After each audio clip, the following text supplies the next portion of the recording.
नमस्कार, मी राणा यशवंत आपलं स्वागत करतो.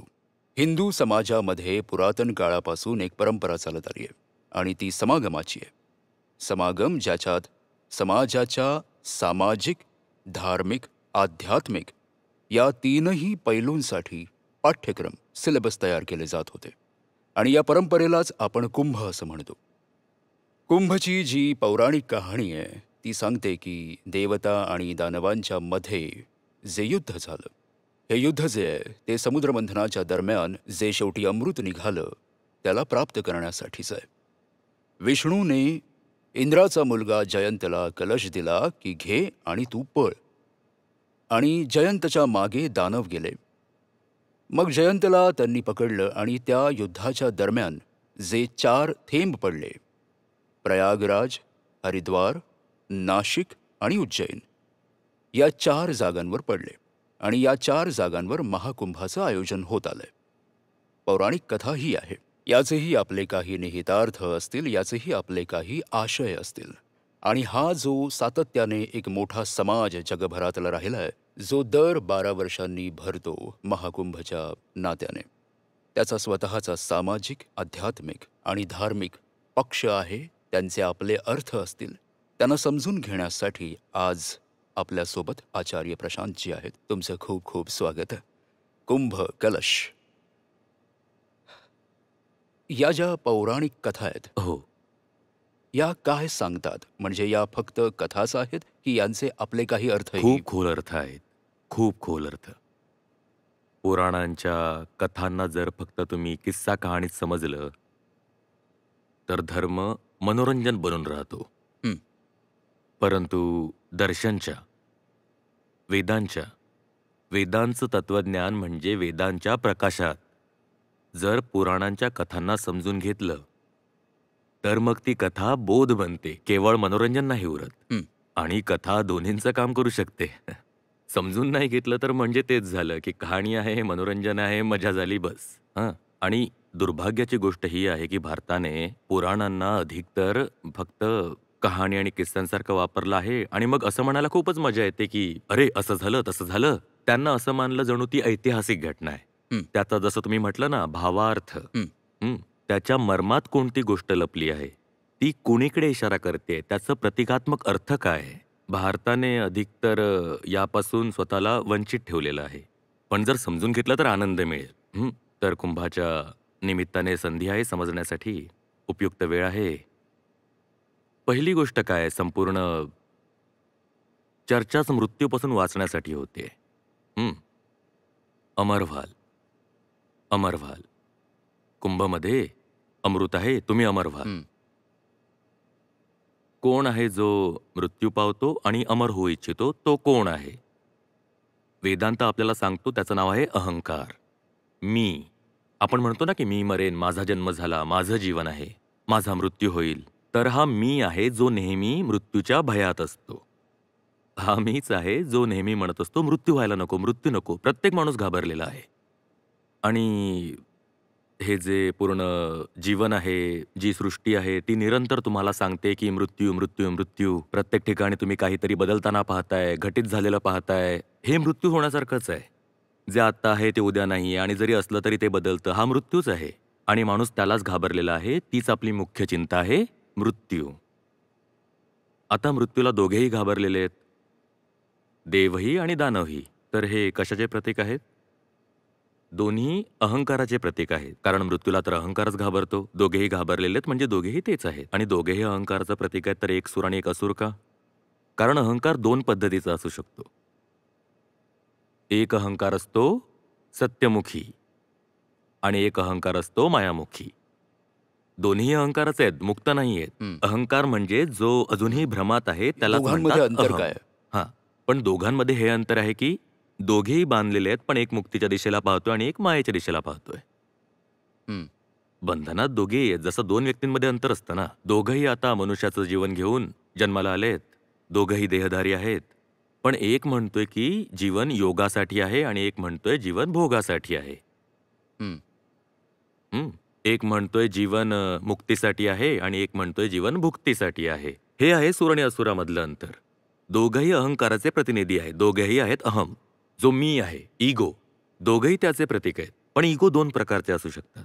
एक इगो जो लिबरेशनची वाट पाहतोय, ज्याचं सत्यावर प्रेम आहे, आणि दुसरा इगो जो म्हणतोय, नाही बाबा, इथेच आपल्या इच्छा पूर्ण करा, मजा करा, यासाठी जन्माला आलोय, मुक्ती वगैरे काही नाहीये. यावं जिवेत सुखम जिवेत. हां, अगदी असंच काहीसं, की कसंही असो, कोणत्याही साधनांद्वारे असो, काहीही उलटसुलट करून असो, पण सुख भोगायला मिळो. भलेही मग ते सुख जे आहे, ते आपल्यासोबत कितीही दुःख घेऊन येऊ, पण 2 क्षणांसाठी का होईना समाधान मिळेल. हं. तर हे जे 2 क्षणांसाठीचं सुख आहे, ते असुरांचं आहे. देवता सुद्धा अहंकारी आहेत, तर असं काही नाहीये की ते काही परम झाले, मुक्त झाले. ते सुद्धा फार गडबड करत असतात. म्हणूनच ते बऱ्याच वेळेस दानवांद्वारे परास्त देखील होतात. पण त्यांची एक चांगली गोष्ट आहे, की जेव्हा ते परास्त होतात, तेव्हा ते परमच्या शरणात येतात. दानव असं करताना दिसत नाहीत, की जो परम आहे, अल्टिमेट आहे, उच्चतम आहे, ज्यांना आपण भगवंताच्या नावाने संबोधित करू शकतो, आत्मा म्हणू शकतो, सत्य म्हणू शकतो. त्यांच्याजवळ तुम्ही दानवांना जाताना पाहणार नाही. हं. तर देवतासुद्धा भ्रमित होतात. देवतासुद्धा आपल्या इच्छांच्या जाळ्यांमध्ये अडकतात.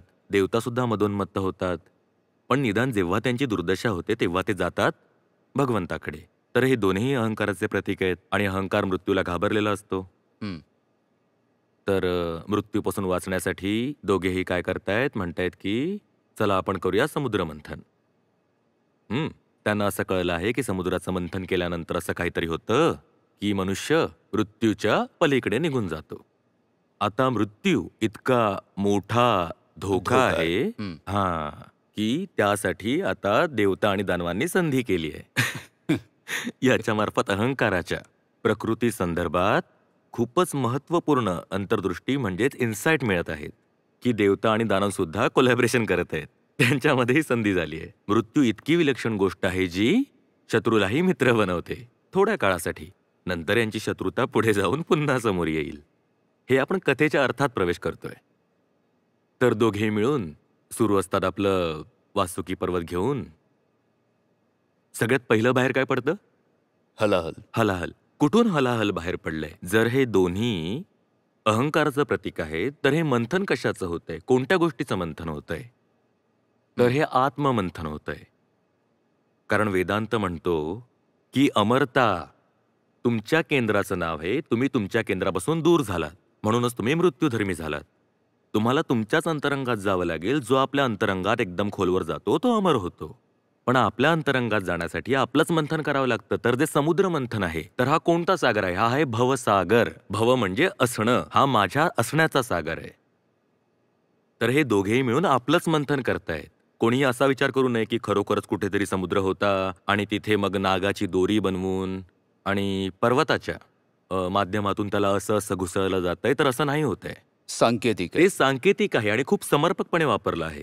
ज्यांनी कथा दिली, ज्यांनी आपल्यावर हा विश्वास ठेवला की आपण कथेचा यथार्थ समजून घेऊ. पण आपण एवढे मूर्ख निघालो की आपण त्याच्यातून काहीही अर्थ न घेता हे मानत बसलो की खरोखरच एवढा मोठा साप होता, की त्याचा वापर दोरीप्रमाणे केला गेला असेल, तर हा तर मग आपला मूर्खपणा आहे.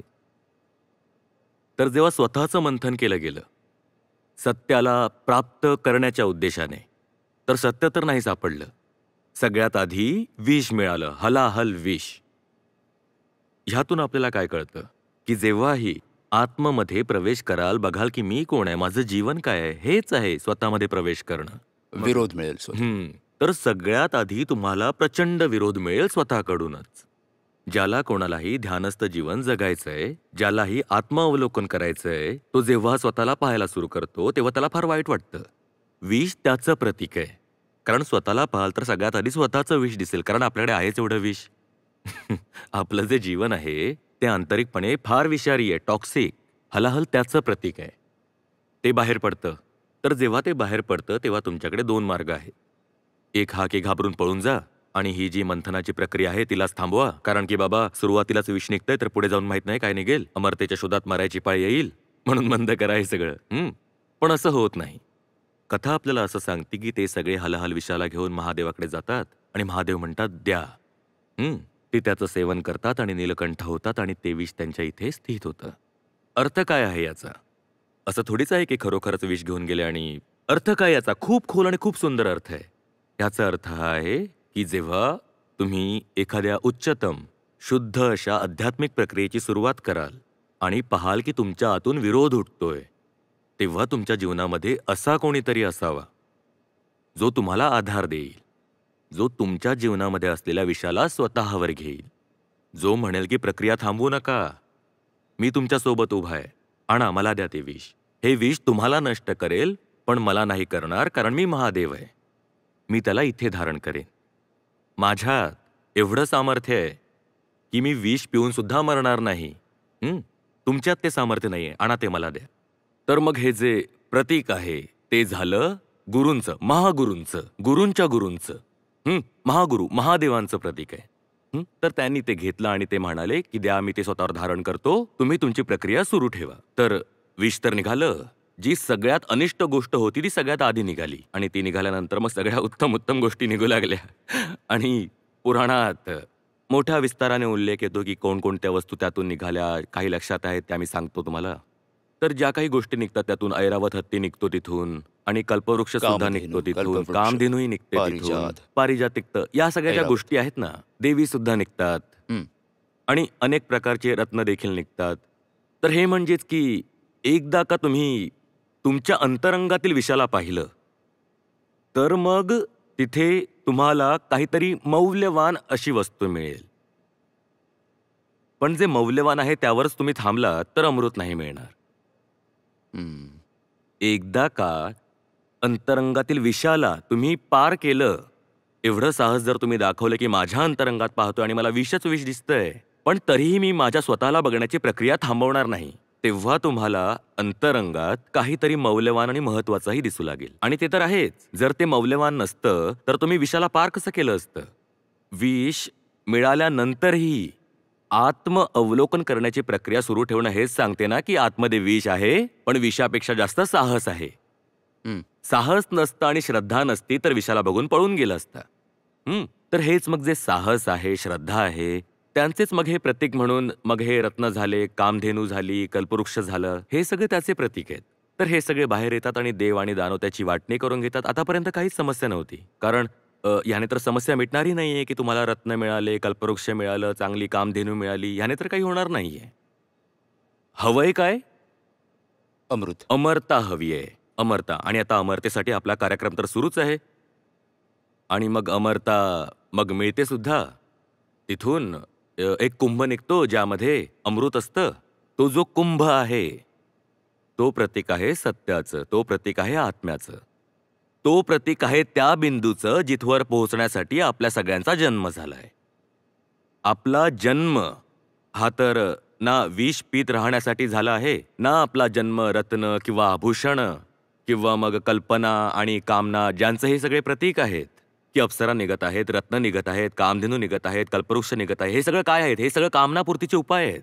तर बघा, आपला जन्म ह्यासाठी नाही झालाय की आपण विषारी नात्यांच्या जाळ्यामध्ये अडकून राहू, ना आपला जन्म ह्यासाठी झालाय की आपण कामनांच्या विळख्यात फसून राहू की रत्न मिळाले, स्त्री मिळाली, हे मिळालं, ते मिळालं, ह्या सगळ्यात. आपला जन्म झालाय अमृतापर्यंत पोहोचण्यासाठी. तर मंथनाची प्रक्रिया तोवर चालली पाहिजे जोपर्यंत अनावश्यक ते छाटून आपल्या केंद्रापर्यंत पोहोचत नाही. कुंभ त्या केंद्राचं प्रतीक आहे. अगदी इथवर जेव्हा इथे पोहोचाल तेव्हा तुम्हाला अमृत मिळेल. आणि अमृत मिळेल म्हणजे ते मिळेल जो कधी मरत नाही. का मरत नाही? कारण मरतात म्हणजेच बदलतात तर त्याच गोष्टींना ज्या प्रकृतीच्या अंतर्गत असतात, आणि प्रकृतीच्या अंतर्गत असतात ते बदलतात म्हणजेच मरतात. तर तुम्हाला तिथे पोहोचायचंय, स्वतःला तुम्हाला तिथे पाहायचंय जे प्रकृतीचं नाहीये, जो प्रकृतीचा केवळ साक्षी मात्र आहे. प्रकृती बदलू शकते, पण जो प्रकृतीला बघतोय तो कसा बदलेल? आणि जर तो बदलत आहे बघणारा, तर तुम्ही बघा की हा सुद्धा बदलतोय, तर तुम्ही त्याचे सुद्धा साक्षी व्हा. साक्षी होण्याचा अर्थ आहे की प्रकृतीपासून अलिप्त होणं. हे जे साक्षीत्व आहे त्यालाच तुम्ही म्हणू शकता अमरता किंवा कुंभ. आणि हे जेव्हा उपनिषद सांगतात तेव्हा ते म्हणतात मृत्योर्मा अमृतम गमय्य. ते ह्याच कुंभाबद्दल बोलतायत. किंवा मग जेव्हा ते म्हणतात तमसोमा ज्योतिर्गमय, ते ह्याच प्रकाशाबद्दल बोलतायत, तिथवर पोहोचण्याबद्दलच. आता उपनिषद त्याला शास्त्रीय पद्धतीने म्हणतात. उपनिषद विद्वानांसाठी आहे, पुराण सामान्य जनतेसाठी. सामान्यांसाठी. निदान त्यांची सुरुवात तर होऊ दे, एकदा का सुरुवात होऊ दे, मग ते उपनिषद पर्यंत येतील. पण समस्या ही होते की पुराण लिहिलंच यासाठी आहे की सुरुवात होऊ दे, पण सामान्य जनता पुराणांमध्येच अडकून राहते, उपनिषदापर्यंत पोहोचतच नाही. आणि विडंबना तर ही होते की ते पुराणांच्या अनुसार उपनिषदाचा अर्थ काढू लागतात. ते उपनिषदानुसार पुराणांचा अर्थ नाही काढत, ते पुराणांनुसार उपनिषदाचा अर्थ काढू लागतात. ते हे नाही म्हणत की भगवद्गीतेनुसार भागवत पुराणाचा अर्थ काढा, ते म्हणतात भागवत पुराणानुसार भगवद्गीतेचा अर्थ काढा. यामुळे मोठी गडबड होते. ही गडबड भारतात झाली आणि भारताच्या दुर्दशेचं हेच मूळ कारण आहे असं मी समजतो. तर त्यातून ते कुंभ बाहेर निघतं आणि जेव्हा बाहेर निघतं तर जसं तुम्ही म्हणालात की तो जयंताला घेऊन पळू लागतो, तो देवतांच्या बाजूने पण तो पकडला जातो आणि पकडला जातो तर मोठं युद्ध सुरू होतं देवतांमध्ये आणि दानवांमध्ये. तर मग युद्ध सुरू होते. तर जे देव आहे, देव कोणाचं प्रतीक आहे तर उच्चतम सत्याचं प्रतीक आहे. उच्चतम सत्य जे नित्य आहे, जे बदलू शकत नाही. हे सगळे येत जात राहतात पण ते बदलत नाही. वेदांत त्याला म्हणतो आत्मा. जी गोष्ट बदलत नाही ती झाली आत्मा. आत्मा म्हणजे ते नाही, भूत प्रेत जीवात्मा नाही. आत्मा म्हणजे जी गोष्ट एक आहे, तुमची माझी आत्मा वेगळी नाहीये. जी एक अद्वैत उच्चतम गोष्ट आहे तिला म्हणतात आत्मा. तर ईश्वर त्याचे प्रतीक आहेत. ठीक आहे. तर ईश्वर म्हणतात की युद्ध सुरू आहे, त्यात असं होऊ नये की देवता या युद्धात परत हरतील, कारण देवता नेहमी हरायचे. तर मग ईश्वर म्हणतात की हे जे सगळे दानव आहेत ह्यांना तर अमृतापेक्षा जास्त मोह असतो भोगाचा, ह्यांना तर मजा मस्ती करायची, ह्यांना तर सुख हवंय. त्या तुलनेने देवता चांगले असतात, ज्यांना सत्य सुद्धा हवं असतं. तर देव म्हणतात की या दानवांना जर सुखच हवंय, मायाच हवी आहे, तर ह्यांना मी मायाच देऊन टाकतो. तर ते माया बनून, माया म्हणजे मोहिनी, मोह म्हणजे भ्रम, तर ते मोहिनी म्हणून जातात आणि सुरू होतात या असुरांना आपल्या जाळ्यामध्ये अडकवून घेतात आणि सगळे फसतात. आणि एवढ्या तिथे तो जो कुंभ ठेवलेला आहे तर देवता त्याला गटागट गटागट गटागट पिऊन अमर होण्याचा प्रयत्न सुरू करतात. पण एक असतो त्यांच्यामधला, दानवांपैकी एक, त्याला कुठून तरी कळतंय की काहीतरी गडबड सुरू आहे. इकडे आपल्याला नाचवलं जात आहे मोहिनीद्वारे आणि तिकडे जे सारे देवता आहेत ते सगळं अमृत पिऊन टाकतील. तर तो सुद्धा देवता बनून येतो, आपलं रूप वगैरे बदलून, आणि म्हणतो की मी सुद्धा पिणार आणि पितो सुद्धा. अमर होऊन जातो. पण पकडला जातो. कसा पकडला जातो तर कथा सांगते की सूर्याने आणि चंद्राने त्याच्यावर प्रकाश पाडला. एखाद्या कोपऱ्यात बसून पित असेल, तो कोपऱ्यात लपलेला तर टॉर्च मारला आणि तो दिसला. तो दिसल्यावर मग त्याच्या मागे सगळे पळू लागतात आणि जे त्याच्या मागे मागे पळत आहे त्याच्यामध्ये देवता सुद्धा आहेत आणि दानव सुद्धा आहेत, कारण अमृत तर त्या दोघांनाही हवंय. तर त्याचे हात थरथरू लागतात. एवढे जास्त लोक त्याच्या पाठीमागे लागले तर त्याचे हात थरथरू लागतात आणि हात थरथरू लागल्याने अमृताचे थेंब आहेत ते 4 जागी सांडतात आणि ह्या ज्या 4 जागा आहेत त्या आपल्या कुंभच्या जागा आहेत. हा 4ही नद्यांच्या किनारी जागा आहे. तुम्ही तिथे जाऊन स्नान करू शकता कुंभमध्ये. तर ही जी संपूर्ण गोष्ट आहे ती कोणत्या ना कोणत्या प्रकारे अहंकाराची प्रकृती, अहंकाराची नियती आणि त्या नियतीची म्हणजे मुक्तीची जी प्रक्रिया आहे त्याबाबत आहे.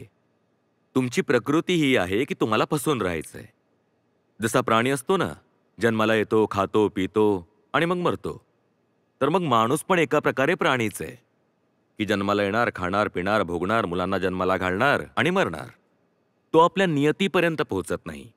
नियती काय आहे की तुम्ही मृत्यूच्या पलीकडे निघून जा, जिवंतपणेच मृत्यूच्या पलीकडे जा. म्हणजेच त्या सर्व गोष्टींसोबत आपला संबंध जोडणं बंद करा ज्या मरण धर्म आहेत. त्यांना त्यांचं काम करू द्या, तुम्ही त्याचं साक्षी व्हा, पण त्यांना थांबवू नका. हे नाही की तुम्ही शरीराला थांबवलं, बुद्धीला थांबवलं, स्मृतीला थांबवलं, ते त्यांचं काम करत राहतील. भागवद्गीता या संदर्भात खूप चांगल्या पद्धतीने समजवते. भगवद्गीता म्हणते ते सगळं त्यांचं काम करतात, मी काहीच नाही करत. इंद्रिय आपलं काम करतात, बुद्धी आपलं काम करते, देह आपलं काम करतो, पूर्ण प्रकृती गतिमान आहे. मी साक्षी मात्र आहे, ते त्यांचं करतायत. ना मी ह्यांच्या कामात मदत करतो, ना मी ह्यांच्या कामात बाधा आणतो. त्यांना त्यांचं काम करू देतो. शरीराला काम करण्यासाठी बुद्धी आहे ना, बुद्धी सुद्धा प्रकृती आहे. ती शरीराला सांगेल की काय काम करायचंय, तर मी साक्षी आहे. तर आपली नियती आहे तिथवर पोहोचणं, पण आपण तिथवर पोहोचू शकतच नाही. का नाही पोहोचू शकत ते सुद्धा आपल्याला ही कथा सांगते. सांगा काय आडवं येतं? मोह आडवा येतो. अनेक प्रकारचे रत्न आडवे येतात, फसवणूक आडवी येऊ लागते. आणि जेव्हा हे सर्व आडवे येतात तेव्हा तुम्ही जीवनाच्या अमृतापासून वंचित राहता. कुंभ हा उत्सव यासाठी आहे, कुंभची कथा यासाठी आहे, जेणेकरून तुमच्या जीवनात अमृत उतरेल. आचार्यजी, एक आध्यात्मिक पक्ष हा कुंभचा आहे, त्याची मीमांसा आहे. तुम्ही म्हणतात की माणसाच्या आत 2 पद्धतीच्या वृत्ती असतात. एक प्रवृत्ती आणि एक निवृत्ती मार्ग. हां. जो प्रवृत्तीकडे आहे ती असुर वृत्ती आहे. जी निवृत्तीकडे आहे ती देवतांची वृत्ती आहे. हां. आता जेवढं तुम्ही आत्मचिंतन, आत्ममंथन, आत्मनिरीक्षण करता, तेवढं तुम्ही तुमच्या अंतर्मनामध्ये जाता. जे विषारी तुमच्यात आहे, हलाहल, ते पहिलं मिळतं आणि तुम्ही निरंतर आतमध्ये जाता तेव्हा कुंभ मिळवता. याचा सामाजिक पक्षही मी बघतो.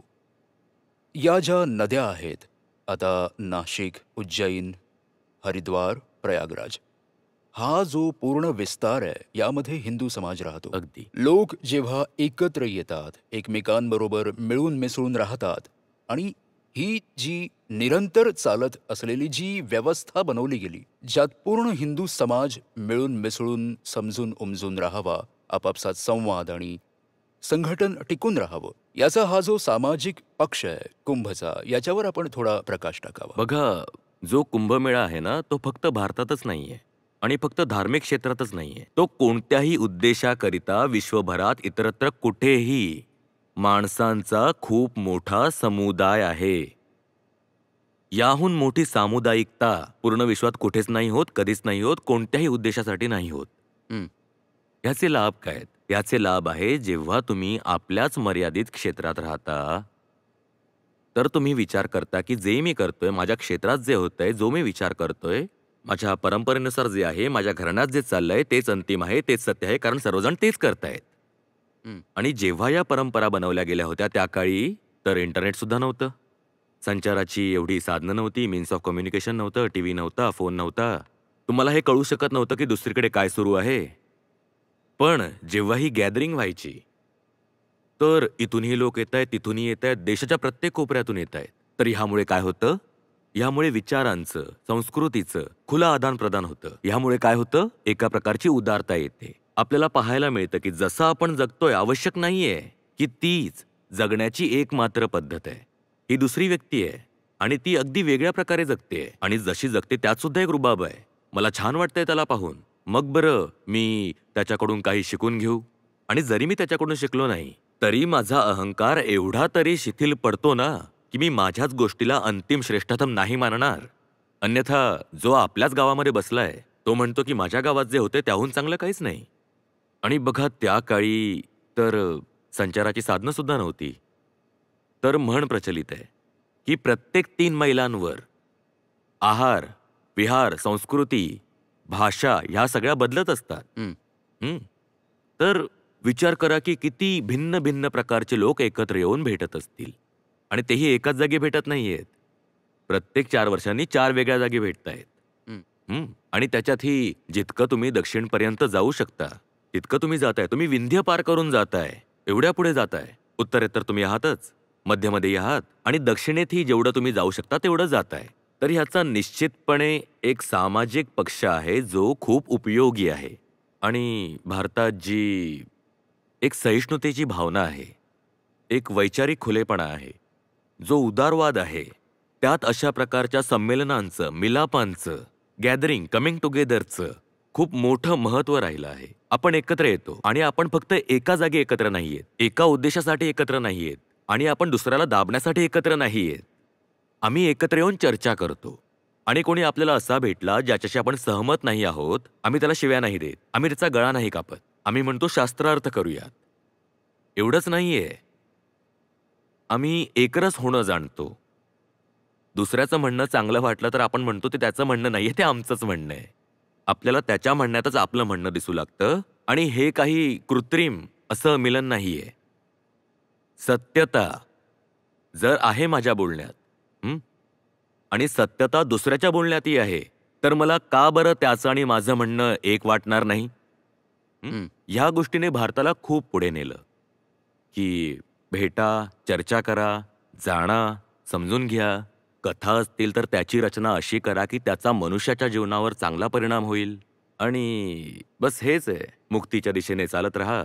जीवन असतानाच मुक्त व्हा, हेच जीवन आहे. आता 2025 सालाची सुरुवातच महाकुंभपासून आहे आणि जर तुम्ही बघाल तर हे माहितीचं युग आहे, एआयचं युग आहे आणि दूरसंचार आणि वाहतुकीची साधनं आधुनिक, अत्याधुनिक झाली आहेत. मग कुंभचा जो प्राचीन उद्देश होता तो कुठेतरी मागे पडलाय. अगदी. आजच्या तारखेला जेव्हा हे समागम होतं, असं म्हणतात की जगभरातला अ, मोठा जमाव आहे हा. तर आता या कुंभला नव्या काळाच्या नुसार कशा पद्धतीने किती पाहायला हवं किती किती आणि सुंदर मुद्दा कशा उचललाय तुम्ही. पद्धतीने पुढचा मार्ग खूप असायला छान, हवा. खूप सुंदर, खूपच सुंदर.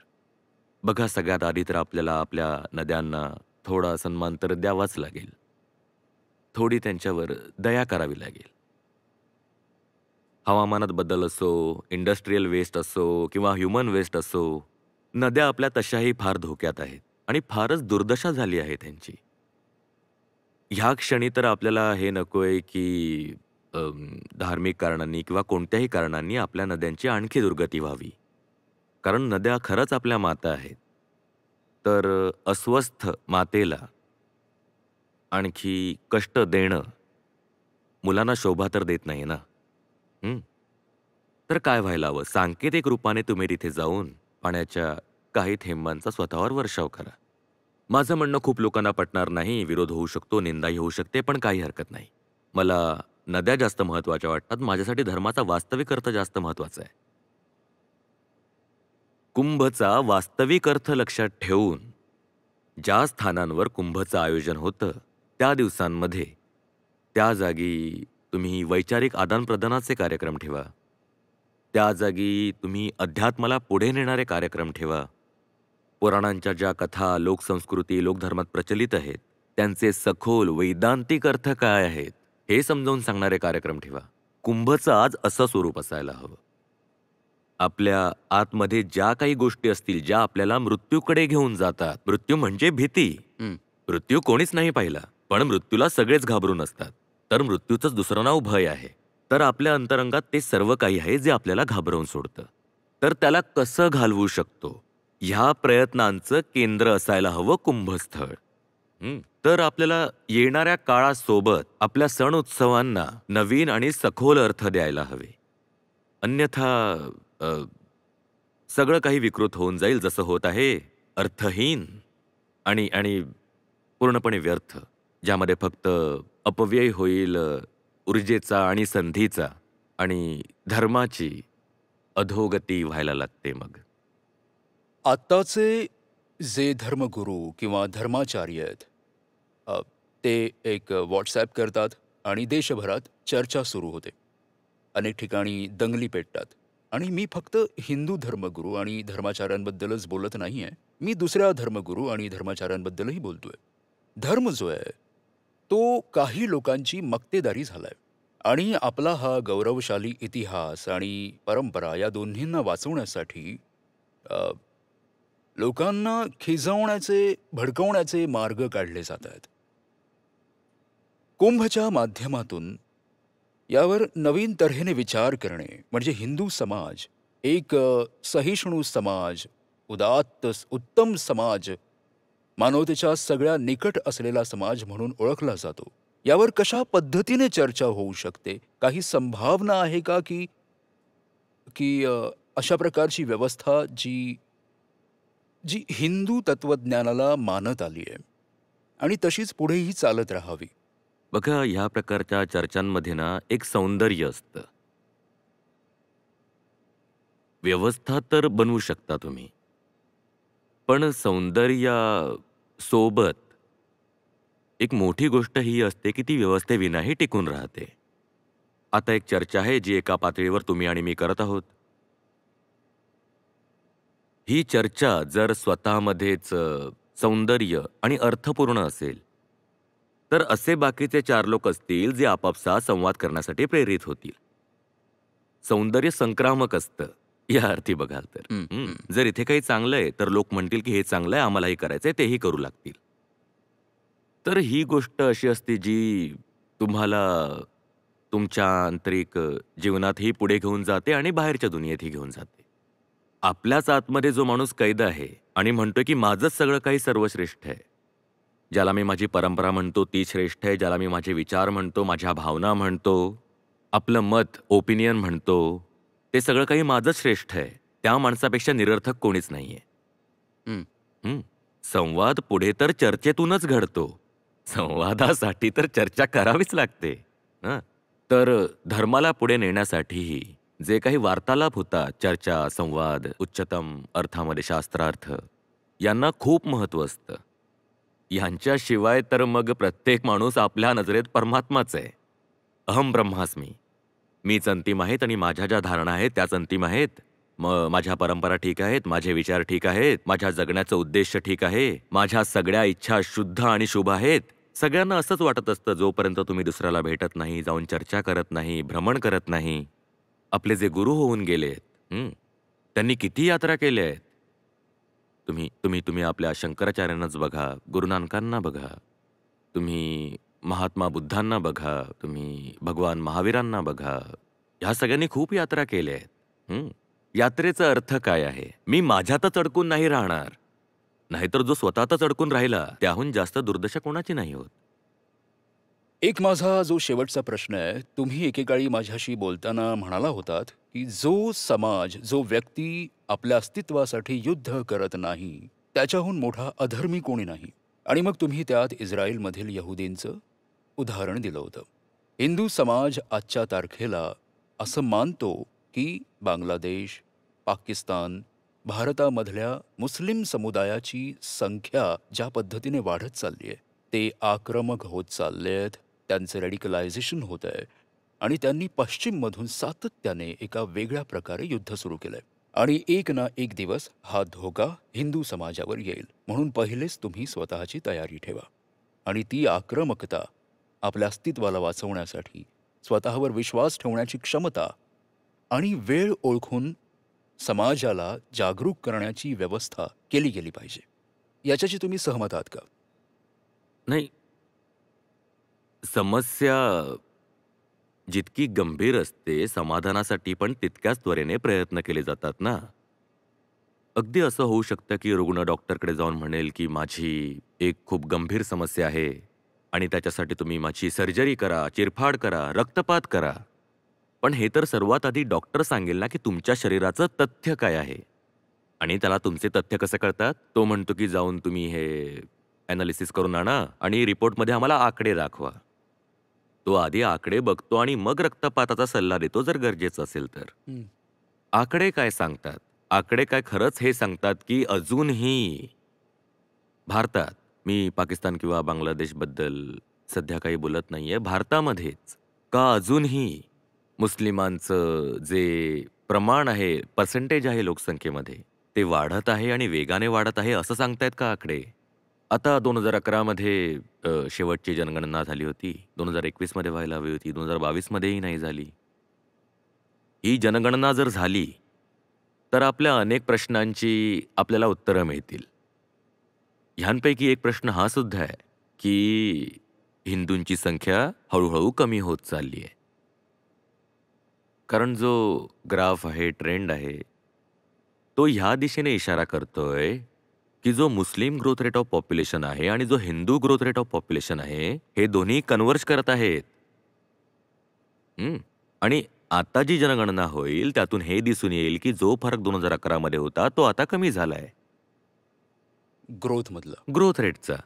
तर मग एवढ्या टक्क्यांनी जर हिंदू वाढत असतील, समजा 2.2% असाच आपला एक आकडा समजा. तर मुस्लिमांचं दिसेल की 2.4% आहे.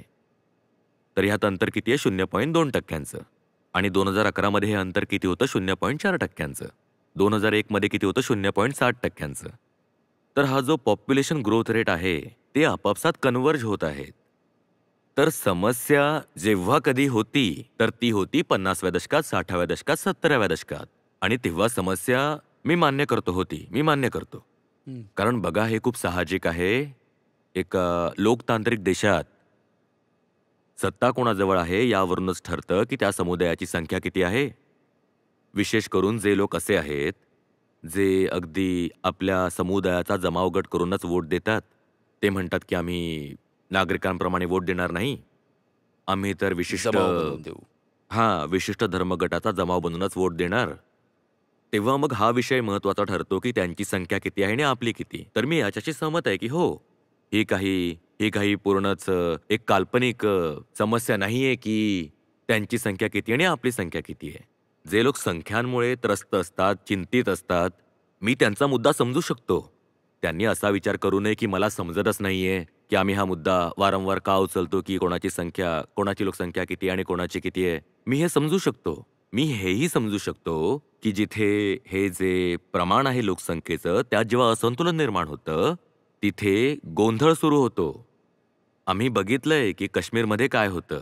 आम्ही हे बघितलं आहे की बंगाल आणि केरळच्या भागांमध्ये काय होतं. आम्ही हे सगळं पाहिलंय. आम्ही उत्तर-पूर्वची परिस्थितीही पाहिली आहे. मला हे सगळं लक्षात येतंय. पण मला हे देखील माहिती आहे की समस्येचा जो सगळ्यात उग्र काळ होता, तो 50 पासून 90च्या दशकापर्यंत होता. तो काळ होता की जेव्हा 47 मध्ये आपल्याला स्वातंत्र्य मिळालं आणि पहिली जनगणना झाली, तेव्हा मुस्लिम लोकसंख्या जवळपास 10% एवढी होती. आणि मग ती वाढत वाढत जवळपास 16-17% एवढी झाली. आता हल्लीच 10 वरून वाढून 16-17% एवढी झाली. आता हल्लीच. आता जर मोजाल तर 17 पूर्णांक काहीतरी यायला हवं. अनुमान आहे. आता प्रमाण नाही वाढत आहे. आता तो जिथे आहे त्यात थोडीफार वाढ होऊन तो स्टॅबिलाईज होईल. वाढलं आहे, पण जेव्हा वाढलं होतं तेव्हा आपण काय केलं नाही. जेव्हा वाढत होता हा सगळा गोंधळ तेव्हा व्हायला हवा होता, आता नाही. आता गोंधळ करणं काउंटर प्रोडक्टिव्ह आहे. आता गोंधळ करणं ह्या देशासाठी चांगलं नाहीये. कारण आपण अशा मुद्द्यावर गोंधळ घालतोय ज्याबद्दल आपण काही करूच शकत नाही. आपण एका अशा समस्येवर गोंधळ घालतोय जी समस्या भीषण होती भूतकाळात. आता ती इतकी भीषण नाहीये. बघा, भलेही तुम्हाला नुकसान झाल्यासारखं वाटत असेल. लोक म्हणतात नुकसान झालं, एका वर्गाची लोकसंख्या वाढली. चला ठीक आहे, जरी तुम्ही त्याला नुकसान मानत असाल, पण जेवढं नुकसान व्हायचं होतं ते झालेलं आहे. आता त्याच्यामुळे ॲडिशनल अतिरिक्त नुकसान नाही होत आहे. आता गोंधळ घालून काय उपयोग आहे? का गोंधळ घालताय? तर मी त्यांना म्हणेन, बाबांनो, हा मुद्दा आता सोडा. दुसऱ्या सकारात्मक आणि रचनात्मक मुद्द्यांवर आपलं लक्ष केंद्रित करा. संख्येशी ना तुम्ही लढू शकता ना मी लढू शकतो. आता जनगणना होईल आणि आकडे आपल्या समोर येतीलच. डॉक्टर तुमचा रिपोर्ट बघेल पॅथॉलॉजीचा आणि म्हणेल की कशाला एवढा वैतागतोयस. आचार्यजी थोडक्यात हे म्हणतायत की कुंभमध्ये हिंदू समाजाच्या अस्तित्वावर असलेल्या संकटाला घेऊन जी चिंता आहे ती अनावश्यक आहे. चिंतन तर या गोष्टीवर व्हायला हवं की हिंदू समाज आणि हिंदुस्थानाच्या विकासासाठी आणि सुधारणासाठी काय बघा करता येईल. आणि राणाजी, आपण 120 करोड लोक आहोत हं. आणि तरीही आपल्याला भीती वाटत असेल की अरे बापरे, आपलं काय होणार? तर मग काय 500 कोटी झाल्यानंतर आपल्याला सुरक्षित वाटणार आहे का? तर आपण 120 कोटी आहोत. तुम्ही यहुदींबद्दल बोलता, मागे तुम्ही इस्रायलचाही उल्लेख केला होता.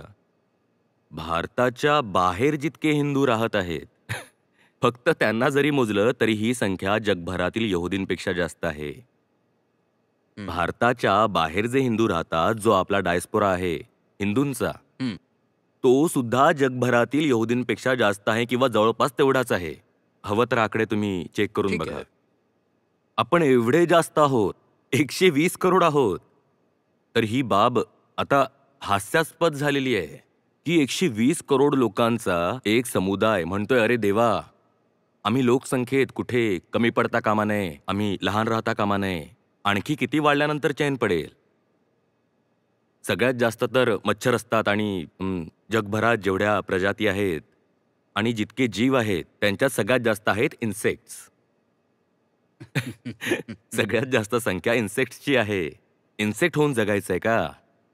अरे दिमाखात जगायचंय, रुबाबात कुंभच्या जगायचंय. चर्चेवर आणखी एक प्रश्न आहे. माझे मित्र आहेत, त्यांनी विचारला होता. मी म्हणालो ठीक आहे, आचार्यांसोबत चर्चा होईल तेव्हा विचारेन. ते म्हणतात की जे OIC आहे, नॅशनल इस्लामिक कंट्रीज आहेत, त्यांच्याप्रमाणे भारत आहे, नेपाळ आहे, मॉरिशस आहे, फिजी आहे, त्रिनिदाद आहे, जिथे हिंदूंची लोकसंख्या जास्त आहे. हं. अशा प्रकारच्या देशांचं संघटन असायला हवं की नाही? म्हणजेच तुम्ही एका विशिष्ट धर्माचे आहात आणि एखाद्या मंचाच्या माध्यमातून एकत्र येत आहात. हो, अगदी होऊ शकतं, अगदी होऊ शकतं.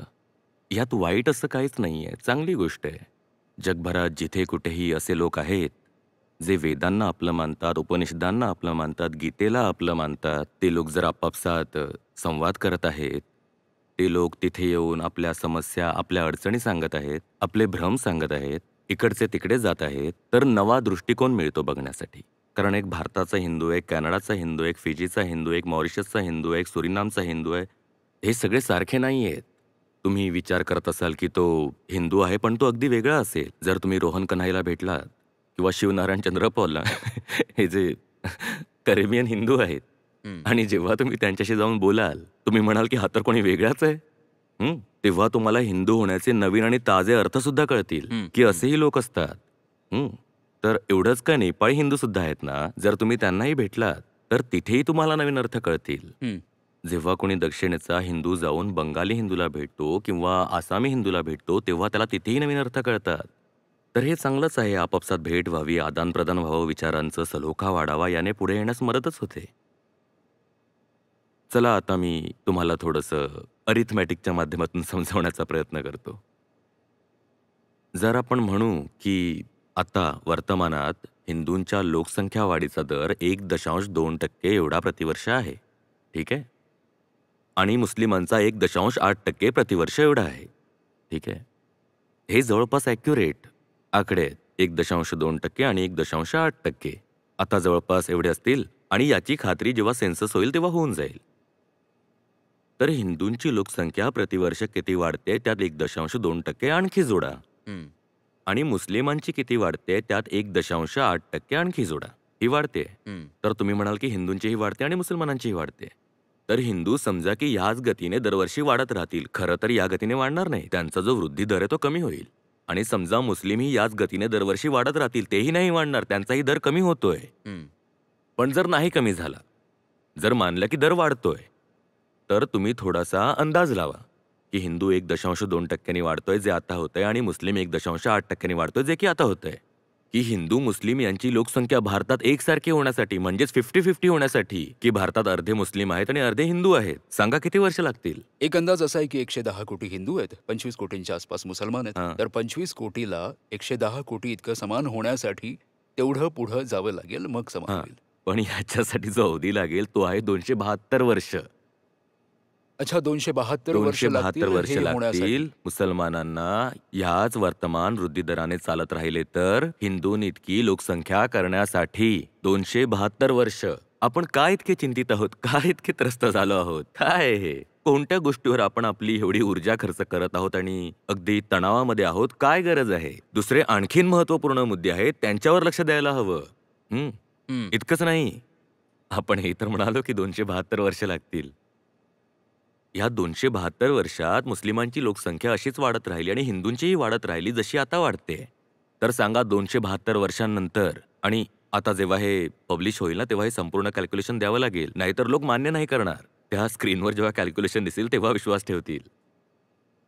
तर या 272 वर्षांनंतर हिंदू आणि मुस्लिमांची लोकसंख्या किती असेल भारतामध्ये जर एवढीच वाढत राहिली तर? माहितीये किती असेल? 28 बिलियन. आणि 1 बिलियन म्हणजे 100 कोटी. मुसलमान जर हिंदूंच्या इतके झाले भारतामध्ये तर मुसलमान आणि हिंदू दोन्ही असतील 28 1400 बिलियन. कोटी जातील. नाही 1400 नाही 56 बिलियन. अच्छा, हां. दोन्ही दोन्ही समान होतील. तेही बरोबर. 28 बिलियन आणि हेही 28 बिलियन. 1 बिलियन 100 करोड. हां, हां, हां. तर 2800 करोड 5600 करोड 5600 होतील. आता आपण 140 करोड आहोत तरी सुधरत नाही आहोत आणि 5600 कोटी होईल भारताची लोकसंख्या जेव्हा हिंदू आणि मुस्लिम सारखे होतील. कधी होऊ शकणार आहे का असं? आजच्या जगाची जी लोकसंख्या आहे तिच्या 2/3 होईल हिंदुस्थान. शक्य नाहीये, संभव नाहीये. नाही नाही 2/3 नाही होणार. जगाची एकूण लोकसंख्या 800 कोटी आहे. 800 कोटी आहे आणि अच्छा 5600 कोटी. 800 कोटी तर बरोबर पूर्ण बोलताय. जगाची लोकसंख्या आहे. आपल्याला जगाच्या 7 पट व्हावं लागेल. हो. तेव्हा कुठे जाऊन हिंदुस्थानात मुसलमान हिंदूंच्या बरोबरीला येतील. मग आपण काय एवढे त्रस्त झालो आहोत? हा त्रस्त व्हायला हवं पण त्रस्त होण्याचे इतरही मुद्दे आहेत. जे दुसरे मुद्दे आहेत, जे खरे मुद्दे आहेत त्याची आपल्याला खबरच नाहीये. काही चिंताच नाहीये. आपण एका व्यर्थ मुद्द्यावर आपली ऊर्जा घालवतोय. का? कारण आपल्याला साधं अरिथमेटिक समजत नाहीये. आणि त्याचं थोडंफार कारण हे सुद्धा आहे कारण आपल्याकडे सेन्ससचा करंट डेटा उपलब्ध नाहीये. ठीक आहे, तुमच्याकडे करंट डेटा नाहीये तर तुम्ही 2011च्याच डेटाला एक्स्ट्रापोलेट करून कॅल्क्युलेशन करा ना. आपण तेही करत नाही. आपण फक्त अंधाधुंद फायर करत चाललोय आणि आणि असं दाखवतोय की ही जशी खूप मोठी चिंतेची बाब समोर आली आहे आपल्या. भारतासमोर अनेक चिंतेच्या मोठ्या बाबी आहेत. एक चांगला नागरिक होण्याच्या नात्याने, भारतावर प्रेम करण्याच्या नात्याने, राष्ट्रवादी होण्याच्या नात्याने आपण वास्तविक समस्यांकडे लक्ष द्यायला हवं. जसं की हवामानातील बदल, बेरोजगारी, शिक्षणाचा स्तर. ह्या सगळ्या आहेत आपल्या खऱ्या समस्या. 80 कोटी लोकांना मोफत अन्न द्यावं लागतं, याचा अर्थ काय आहे? सगळे तरुण चीप डेटाचा वापर करून स्वतःला फक्त मनोरंजन आणि नशेमध्ये गर्क करत आहे. ह्या आहेत खऱ्या समस्या. पर्यावरण एवढा खराब झालाय की दिल्लीमध्ये जो सामान्य माणूस राहतोय त्याच्या आयुष्यातली 7 वर्ष सरसर नाहीशी झाली. ही आहे खरी समस्या. आपल्या नद्यांमधलं प्यायचं पाणी विषारी झालं आहे. आपला जो क्रॉप पॅटर्न आहे तो वाईट पद्धतीने उद्ध्वस्त होणार आहे की भारताच्या लोकसंख्येला अशा जागी मायग्रेशन करावं लागेल, अशा जागी जिथे कमीत कमी खायला तरी मिळेल. आपण त्यावर तर बोलतच नाही आहोत. जी येणारी पूर्ण ग्लोबल कॅलॅमिटी आहे त्याचा ज्या देशांवर सर्वाधिक परिणाम होणार आहे त्यात भारत पहिल्या क्रमांकावर आहे, पण भारतीय त्यावर चर्चाच नाही करत आहे. शिक्षणाच्या नावावर आपण अगदी मागासलेले आहोत. जो HDI आहे, ह्युमन डेव्हलपमेंट इंडेक्स, त्यामध्ये आपला क्रमांक खालून पहिला येतो. आपण त्यावर का नाही बोलत? आजही ह्या काळात सुद्धा भारतात भ्रूणहत्या एवढ्या होत आहेत की जो आपला सेक्स रेशो ॲट बर्थ आहे तो सुधारायचं नाव घेत नाहीये. त्यावर बोलत नाहीये आपण. आपण कशाबद्दल चर्चा करतोय? अशा गोष्टीवर जी होऊच शकत नाही कधी. 272 वर्ष 56 बिलियन. आणि हे सुद्धा तेव्हा जेव्हा आपण 120 करोड आहोत. आपल्याला 120 करोड वाघ बनवायचे आहेत. आपण शेळीप्रमाणे का बोलतोय? वेद आपल्याला सांगतात की तुम्ही अमृताची पुत्र आहात, अमृतस्य पुत्रम. आपण अशी भिरुतीची भाषा का बोलतोय? आपण तर असं बनायला हवं ना की एक सुद्धा जो अशी चेतना, अशा साहसाचा आहे जो प्रत्येक प्रकारे 10 जणांवर भारी पडेल. आपण तर असे बनलोय की अरे बाप रे बाप, बाप रे बाप, आम्ही घाबरलेलो आहोत. अरे का घाबरलात?